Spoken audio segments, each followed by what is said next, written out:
This is part 3 in the Dorothy Smock murder from September 29th, 1979.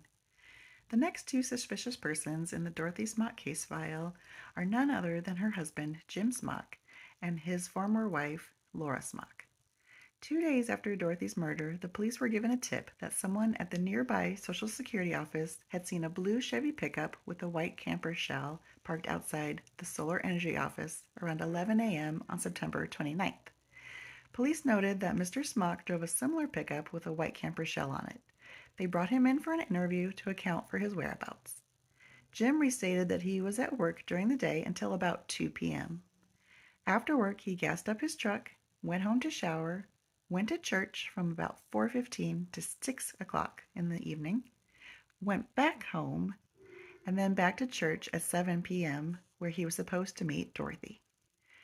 He went back to the house to look for her around 7:15 p.m. since she wasn't at the church, and she wasn't at home either. So he decided to go to the business office to look for her, and that's when he found her body at about 7:30 p.m. He gave witnesses to account for his alibi at work, whom the police did question. 11 days after the murder, police interviewed a friend and fellow schoolteacher of Dorothy's, who told the police that Dorothy had told her a story of a woman who had been hostile toward Dorothy due to her marriage to Jim. The woman was in love with James, but at the time the friend did not know who the woman was.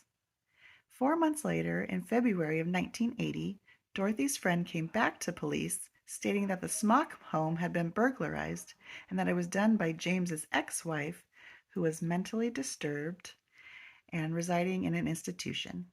The friend thought that the ex-wife was involved in Dorothy's murder.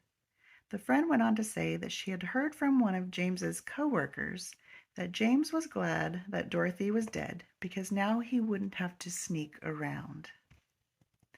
It's important to note here that nothing in the case file substantiated this claim of infidelity on the part of Mr. Smock.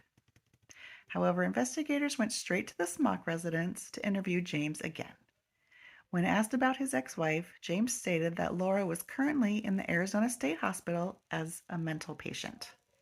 He went on to say that she's in very bad shape and would not have been released even for a short time. Detectives contacted the state hospital, who confirmed that Laura Smock had indeed been a patient at the hospital.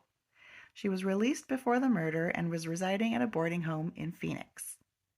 Yuma police contacted Phoenix police, who contacted the boarding home.